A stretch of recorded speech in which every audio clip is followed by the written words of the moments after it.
रोहन रात में चोरी चुपके अपने घर से निकलता है और घर के बाहर जाने वाले रास्ते पर निधि नाम की एक लड़की से मिलते हुए कहता है, निधि, तुम्हें यहाँ आने की क्या जरूरत थी? मैंने तुम्हें मना किया है ना कि अगर तुम्हें मुझसे मिलना है तो बता दिया करो, मैं खुद ही तुमसे मिलने आ जाया करूँगा। फिर भी तुम यहाँ पर क्यों आई? तुम्हें पता भी है पहले कितनी बड़ी प्रॉब्लम हो सकती है। अच्छा, तो तुम्हें अपनी प्रॉब्लम नजर आ रही है, तो मेरी प्रॉब्लम का क्या? मैंने तुम्हें कितने मैसेज करे, कितने कॉल करे, यहाँ तक कि तुम्हारे फ्रेंड से भी बोला कि मुझे तुमसे बात करनी है, लेकिन नहीं, तुम तो पता नहीं किस घमंड में हो, मुझसे कोई बात ही नहीं कर रहे हो। इसीलिए मुझे मजबूरन यहाँ आना पड़ा और खुद ही देख लो, मैं यहाँ क्या आई, तुम तो डर गए और खुद ही मुझसे बात करने चले आए। मुझे लगा था कि तुम मुझसे प्यार करती हो, इसलिए मेरी परेशानी को समझोगी, लेकिन मुझे नहीं पता था कि तुम बस अपने बारे में सोचती हो। तुम्हें पता है कि मैं शादीशुदा हूँ और मेरी पत्नी मुझसे प्यार नहीं करती है। मैं तो बस उसके साथ जिंदगी काट रहा हूँ।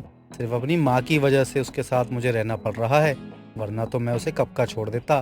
तुम तो अच्छे से जानती ही हो ये बात। ऐसा नहीं है रोहन, मैं तुम्हें समझ रही हूँ और तुम्हारे प्यार को भी समझ रही हूँ, लेकिन तुम मुझे क्यों नहीं समझ रहे हो कि मेरे लिए कितना मुश्किल होता है। मैं तुम्हें तुम्हारी पत्नी के साथ देखकर ये सब कैसे रह सकती हूँ, कितना बुरा लगता है मुझे। ये तुमने एक भी बार नहीं सोचा। मैं सच में तुमसे बहुत प्यार करती हूँ, इसीलिए मुझे इतना ज्यादा फर्क पड़ता है, और जब तुम मेरे फोन कॉल नहीं उठाते तो मुझे यहाँ मजबूरन आना पड़ा, बस तुमसे बात करने के लिए। समझ रहा हूँ निधि, हमारे हालात ही ऐसे हैं कि हम एक दूसरे से प्यार करते हुए भी इतना लड़ रहे हैं और एक दूसरे के प्यार के लिए ही ये सब कुछ कर रहे हैं। पर कोई बात नहीं, तुमने इतना कुछ करके यहाँ पर मुझसे मिलने आई हो, यह बात मुझे वैसे काफ़ी अच्छी लगी। लेकिन अभी भी मैं तुम्हें यही कहूँगा कि मैं अभी भी तुमसे बात नहीं कर सकता हूँ। तुमसे अगर मैं बात करूँगा तो छुप कर करूँगा, लेकिन जब मैं तुमसे मिलने तुम्हारे घर पर आऊँगा तब हम आराम से बैठकर बात करेंगे। ठीक है रोहन, मैं तुम्हारी परेशानी समझ रही हूँ, कोई बात नहीं, हम कल बात कर लेंगे। आज मैंने तुम्हें देख लिया, तुमसे थोड़ी बात कर ली, मेरे लिए यही बहुत है। रोहन इतना बोलकर अपने घर चला जाता है, लेकिन जैसे ही रोहन घर आता है तो रोहन को सामने उसकी प्राची मिलती है। रोहन काफी घबरा जाता है। आप आधी रात को कहाँ से आ रहे हो? और झूठ तो बिल्कुल भी मत बोलना। मुझे ठीक ठीक बताओ कि कहाँ से आ रहे हो तुम, और आ भी रहे हो तो इस समय, और वो भी दबे पाँव। यार, मैंने कितनी बार कहा है तुमसे कि तुम अपना शक करने की आदत को छोड़ दो। तुम्हारी ये शक करने की आदत हमारे रिश्ते को दिन ब दिन कमजोर कर रही है। और एक तुम हो कि तुम्हें कोई परवाह ही नहीं है। अब मेरा पेट खराब था तो इसलिए मैं रात को वॉक पर चला गया था। मुझे लगा तुम सो रही हो, इसलिए मैंने तुम्हें उठाना जरूरी नहीं समझा, और मुझे यह भी नहीं पता था कि तुम शक करोगी। लेकिन मैं सच बता रहा हूँ कि तुम्हारी ये शक करने की आदत से मैं बहुत ज्यादा परेशान हो चुका हूँ। रोहन इतना बोलकर वहाँ से सोने चला जाता है। प्राची भी सोने के लिए चली जाती है, लेकिन अगली सुबह ही रोहन जल्दी से तैयार होकर ऑफिस के लिए चला जाता है। और ये सब प्राची को कुछ अजीब लगता है। प्राची खुद से बात करते हुए कहती है, मुझे वैसे आजकल इनके लक्षण ना बिल्कुल ठीक नहीं लग रहे हैं, और सुबह जल्दी चले जाते हैं और रात में आधी आधी रात को आते हैं। जरूर कुछ गड़बड़ है, कहीं इनका कहीं चक्कर तो नहीं। प्राची को अपने पति पर काफी शक होता है कि वो आखिर ऐसे क्यों कर रहा है। ऐसे ही कई दिन निकल आते हैं। दिन पर दिन प्राची का शक भी यकीन में बदलता जा रहा था। कुछ दिनों बाद रोहन घर पर अकेला था तो रोहन फोन पर बात करते हुए निधि से कहता है, निधि, मैं तुम्हें कैसे बताऊं कि मैं तुमसे कितना प्यार करता हूं, और अगर ये प्राची नाम की तलवार मेरे ऊपर नहीं होती ना तो मैं कब का तुमसे शादी कर चुका होता। माँ ने भी क्या सोचकर मेरी शादी उससे करवा दी। ना ये मुझे कभी समझती है और ना ही मुझे प्यार करती है। हर वक्त बस उसे शक का भूत सवार रहता है। तभी कमरे में प्राची आ जाती है, जो सारी बातें सुनकर उससे कहती है, मेरे सर पे कौन सा भूत सवार है, बताना जरा, किससे बात कर रहे हो, वो भी इतनी मीठी मीठी। अपने ये घटिया हरकत ना छोड़ दो, मुझे तो तुम पे पहले से ही शक था। अगर ये शक यकीन में बदल गया तो फिर तुम सोच लेना तुम्हारे साथ मैं क्या करूँगी। रोहन प्राची से काफी डरता भी था, इसलिए वो चुप हो जाता था। दिन निकल रहे थे। एक दिन प्राची को अचानक से चक्कर आ जाते हैं। ये देखकर रोहन प्राची को हॉस्पिटल लेकर जाता है और ये पता चलता है कि प्राची अब माँ बनने वाली है। रोहन काफी खुश हो जाता है। प्राची, मैं तुम्हें बता नहीं सकता हूँ कि तुमने मुझे दुनिया की सबसे बड़ी खुशी दी है। मैं बाप बनने वाला हूँ और तो और हमारे रिश्ते में थोड़ी नोक-झोंक चलती रहती है। मुझे तो बस अब इस बच्चे का बेसब्री से इंतजार है। मुझे बहुत खुशी हो रही है तुम्हें खुश देखकर, वो भी इतने दिनों बाद, वरना तो हमारे बीच में इतनी लड़ाइयाँ हो रही थी। खैर कोई बात नहीं, इतनी लड़ाइयाँ होने के बाद हमें इतनी खुशी सुनने को मिली है, इसलिए हम सारी बातें भूल जाते हैं और आगे बढ़ते हैं। प्राची का शक थोड़ा दूर हो जाता है क्योंकि रोहन अब उसी के साथ समय बिताता है और ऐसी कोई हरकत नहीं करता जिससे प्राची को शक हो। लेकिन रोहन भी अभी निधि से रोज मिलने लगा था। एक दिन निधि गुस्से में रोहन को थप्पड़ मारकर कहती है, तुमने हमेशा मुझे ये कहा कि तुम प्राची से प्यार नहीं करते, सिर्फ अपनी माँ के कहने पर ही तुमने उससे शादी करी है और अब प्राची माँ बनने वाली है। तुम्हें क्या मैं पागल दिखती हूँ? अरे जिस रिश्ते में प्यार नहीं है उस रिश्ते में माँ बनने वाला सुख कहाँ से मिल गया उसको? तुम्हारा झूठ आज ना बहुत हो गया है, अब तुम मुझसे बात मत करना कभी। अरे निधि तुम तो समझो, मैं बिल्कुल सच कह रहा हूँ। मेरे और प्राची के बीच में ऐसा कोई रिश्ता नहीं है। मुझे खुद भी नहीं पता है कि यह बच्चा कहाँ से आया है। देखो मैंने तुम्हें पहले ही बताया था कि प्राची के चाल ढाल मुझे कुछ ठीक नहीं लगती है, और अब जब यह बच्चा हो गया है तब तो मुझे शक होने लग गया है कि यह बच्चा भी कहीं किसी और का तो नहीं है। मैं खुलकर बोल नहीं सकता हूँ क्योंकि इसमें मेरी भी बदनामी होगी, लेकिन मैं क्या करूँ, मुझे खुद कुछ समझ में नहीं आ रहा है। रोहन अब इतना गिर गया था कि वो अपनी पत्नी को ही बदनाम करने पर लगा था। दिन निकल गए थे और कुछ दिनों बाद निधि की सीमा पार हो जाती है। वो सीधा प्राची के घर आ जाती है और प्राची से कहती है, तुम्हें शर्म नहीं आती है? पति के होते हुए बाहर अफेयर चला रही हो। अरे ये बच्चा किसी और का है और अपने पति को फंसा रही हो। देखो रोहन और मैं एक दूसरे से बहुत प्यार करते हैं और हमारा प्यार बिल्कुल सच्चा है, इसीलिए तुम अपनी ये गंदगी उठाओ और हमारे बीच से दूर हो जाओ। ये क्या कह रही हो तुम? तुम्हारी और रोहन की लव मैरिज हुई है और तुम दोनों एक दूसरे से प्यार भी करते हो। सारी सच्चाई सामने आ जाती है, जिसे सुनकर निधि और प्राची दोनों ही हैरान हो जाती है। कुछ देर बाद वहाँ रोहन आता है। रोहन दोनों को एक साथ देखकर घबराने लगता है कि तभी रोहन कहता है, तुम दोनों को समझाता हूँ, तुम दोनों ने एक दूसरे से बात करके जो भी सोचा वह सब गलत है। बस करो रोहन, मुझे लगा था शादी के बाद तुम सुधर जाओगे। अब तुम्हारा कहीं चक्कर नहीं चलेगा और तुम इतना गिर गए। पहले तो इतना गिरे ही थे, तुम वापस गिर गए। मैंने सोचा नहीं था आज के बाद तुम्हारा और मेरा जो रिश्ता था वो सब खत्म। अब मैं तुम्हारे साथ नहीं रह सकती और ना ही मैं। दोनों रोहन की जिंदगी से चली जाती हैं। दो चक्कर चलाने वाला आदमी आखिरकार अपने ही चक्कर में फंस जाता है। ममता एक आज्ञाकारी बहू पाने की इच्छा से अपने बेटे की शादी बड़े अरमानों के साथ में नंदिनी नाम की एक लड़की से करवा देती है और अपने घर के दरवाजे पर उसका गृह प्रवेश करते हुए बोलती है, बहुरानी, अब बहू बनी बेटी की मीरा की तरह इस कलश को पैर मारकर अपने शुभ कदम इस घर में रखो। ना ना माँ जी, मैं तो बहू की नई अंदाज की डोली की तरह एकदम स्लो मोशन में कलश गिराऊंगी, देख लेना। इतना बोलकर नंदिनी गृह प्रवेश की रस्म को पूरी करती है और इसी के साथ ममता को ये पता चलता है कि नंदिनी उसके अरमानों को पूरा करने तो नहीं लेकिन उन पर पानी फेरने जरूर आई है। पर जो भी हो, एक बात तो पक्की थी कि दोनों सास बहू को टीवी देखने के कीड़े ने काटा हुआ था, इसीलिए दोनों के बीच में महाभारत होनी तो पक्की थी।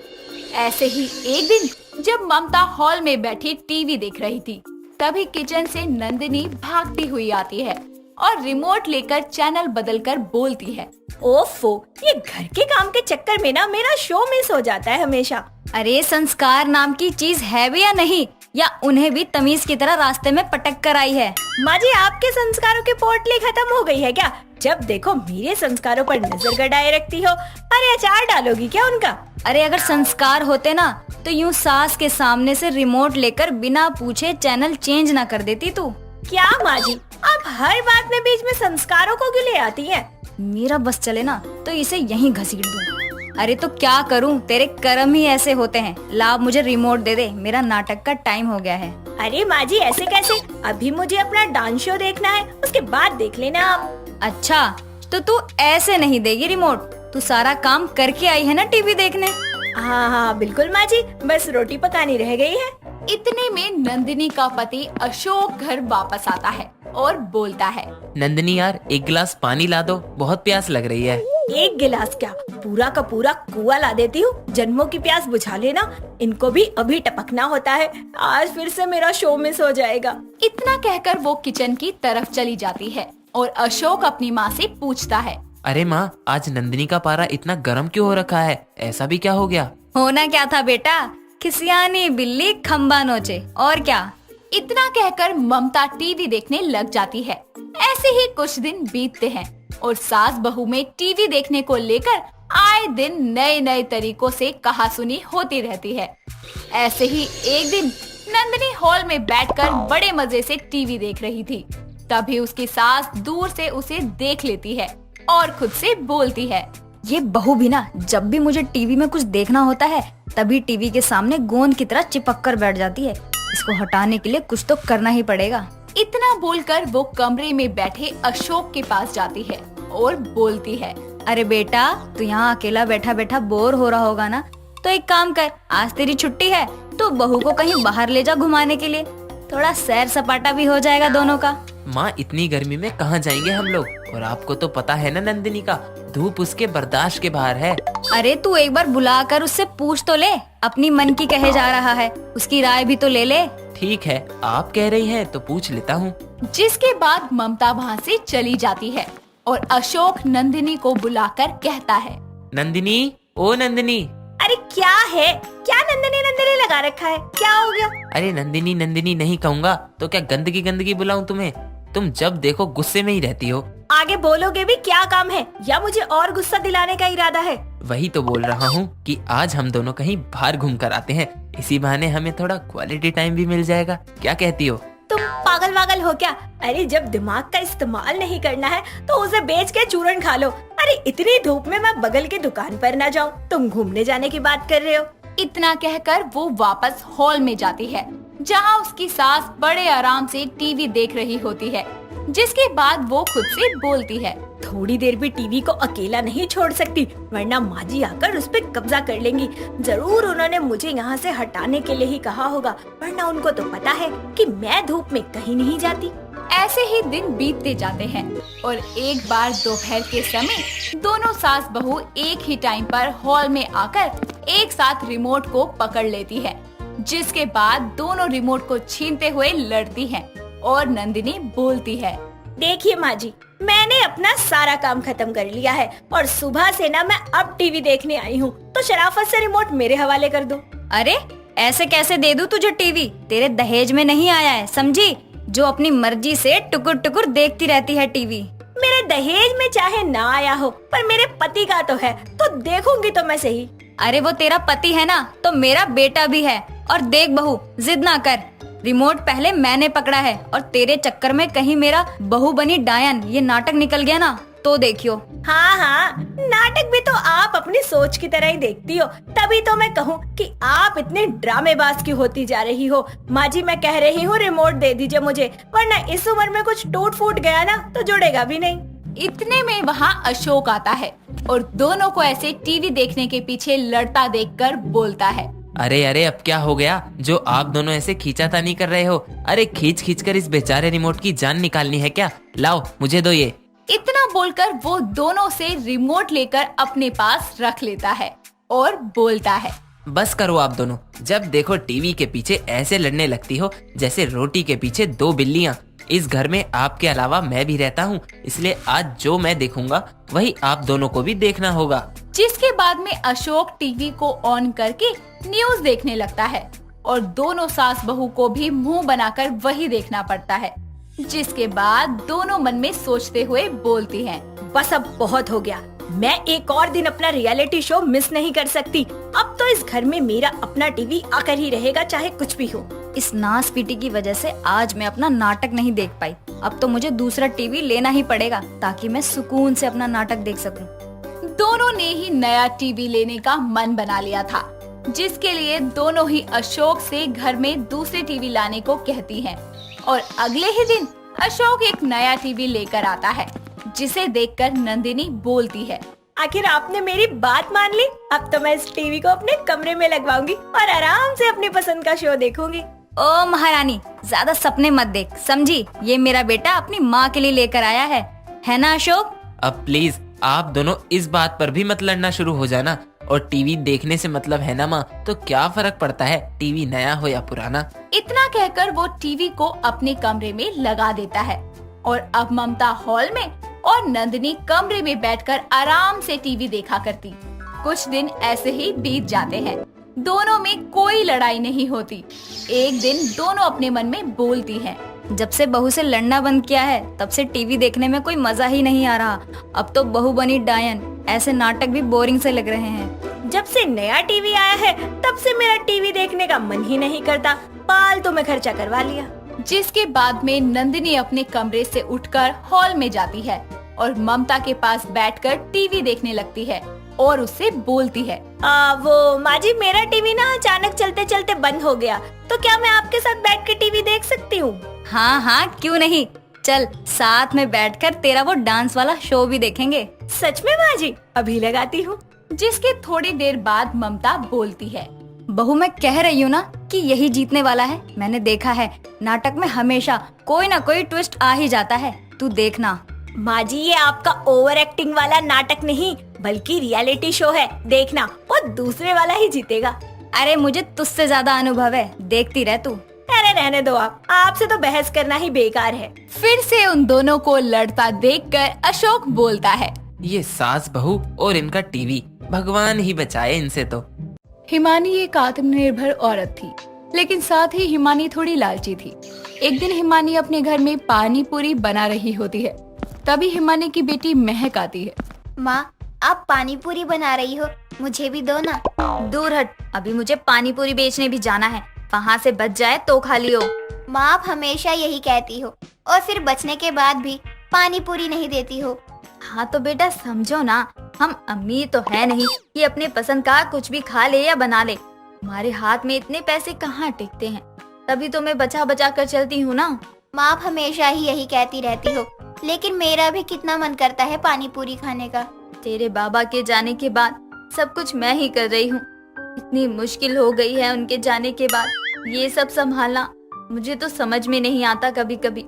लेकिन देख रही है ना तू, मैं जैसे तैसे कर रही हूँ, फिर भी तू अपनी माँ से इस तरह बात कर रही है। मैं कुछ बोलूँ ना तो क्या करूँ? और लोगों की तरह मेरा भी तो मन करता है ना कि मैं भी अपनी पसंद का खाऊं, पहनूं, जहाँ मन करे वहाँ घूमूं। लेकिन आप हो के समझती ही नहीं हो कभी। महक अपनी माँ को सुनाकर वहाँ से चली जाती है। हिमानी को महक की बातों का बुरा तो लगता है, लेकिन वो अपनी बेटी की बातों पर ज्यादा ध्यान नहीं देती और अपने काम में लग जाती है। जब काफी सारी पानी पूरी बन जाती है तो हिमानी उन पानी पूरी को लेकर बेचने चली जाती है। हिमानी रोज की तरह चौराहे पर अपनी पानी पूरी का ठेला लगाकर खड़ी हो जाती है। तभी वहाँ एक बड़ी अमीर औरत मधुबाला आती है। एक प्लेट पानी पूरी लगा दो। और हाँ, अच्छी है ना आपकी पानी पूरी? हाँ हाँ मेम साहब, बहुत अच्छी है, आपको भी बहुत पसंद आएगी। ठीक है, अब ज्यादा बातें मत बनाओ और हाँ, जल्दी से एक प्लेट पानी पूरी लगा दो। हिमानी मधुबाला को पानी पूरी खिलाने लगती है। मधुबाला को पानी पूरी बहुत पसंद आती है। अरे वाह, मैंने बहुत सही जगह की पानी पूरी खाई है, लेकिन तुम्हारी पानी पूरी में तो कुछ अलग ही स्वाद है। सच में तुम्हारी पानी पूरी की तो बात ही अलग है। मेम साहब, मैंने आपको पहले ही कहा था कि आपको मेरे यहाँ की पानी पूरी पसंद ही आएगी। हाँ, सच ही कहा था तुमने।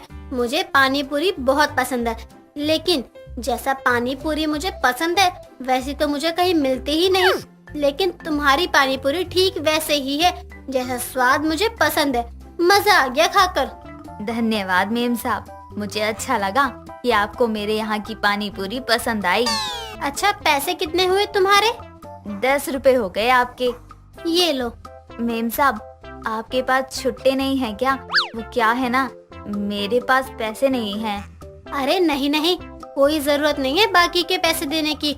वो क्या है ना, मुझे तुम्हारी पानी पूरी बहुत ज्यादा पसंद आई, इसलिए मैं बहुत खुश हूँ और तभी तुम्हें मैं 100 रुपए दे रही हूँ। आज तो चमत्कार ही हो गया। यहाँ तो 100 रुपए 10 लोगों को खिलाने पर मिलते हैं, लेकिन ये पागल औरत एक बार में ही 100 का नोट दे गई। आज का तो दिन बन गया मेरा। मधुबाला को हिमानी के यहाँ की पानी पूरी बहुत पसंद आती है, इसीलिए वो आए दिन हिमानी के ठेले पर पानी पूरी खाने आ जाया करती और हिमानी को मधुबाला से ज्यादा पैसे भी मिलते। धीरे धीरे हिमानी के ठेले पर भीड़ लगने लगती है, क्योंकि हिमानी की पानी पूरी अब और लोगों को भी पसंद आने लगी थी।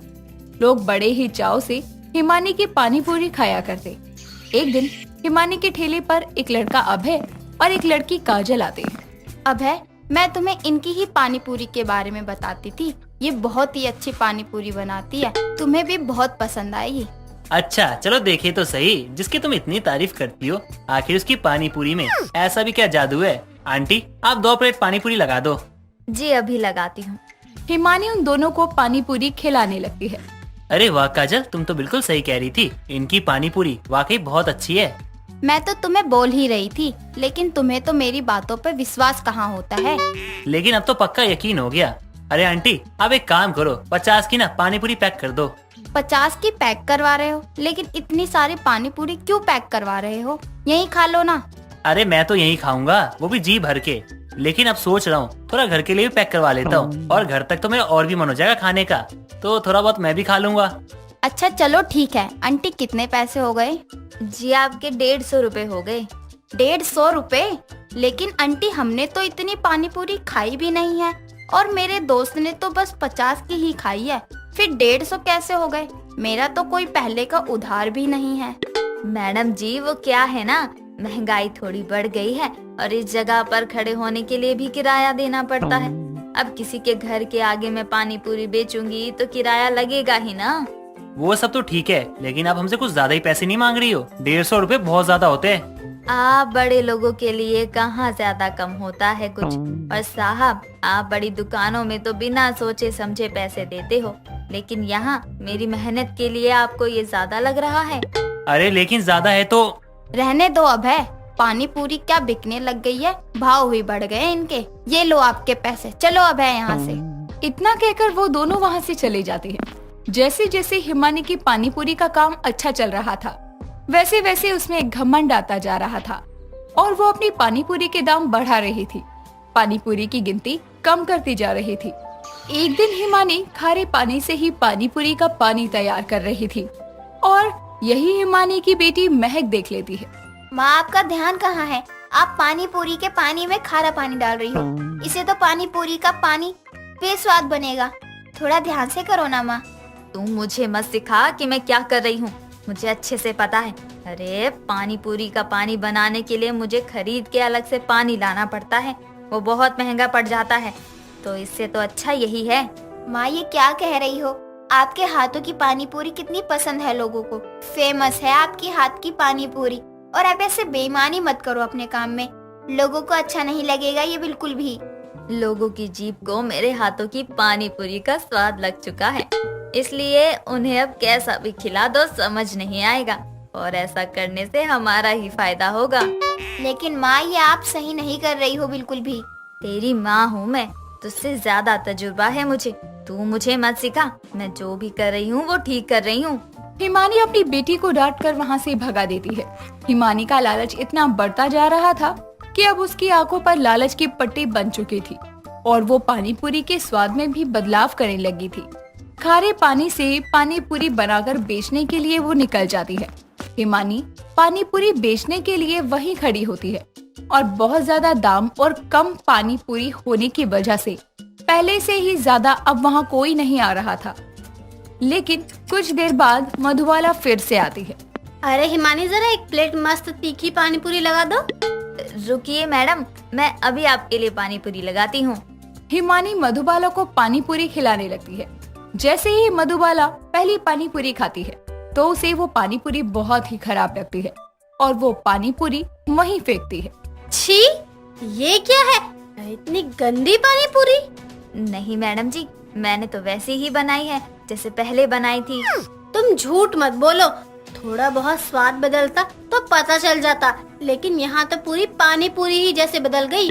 तुमने पक्का लालच में आकर ये सब किया है। मैडम जी माफ कर दो, मैं अगली बार से ध्यान रखूंगी। अब ना ही मुझे तुम्हारे यहाँ की पानी पूरी खानी है, और ना ही पसंद आई अब।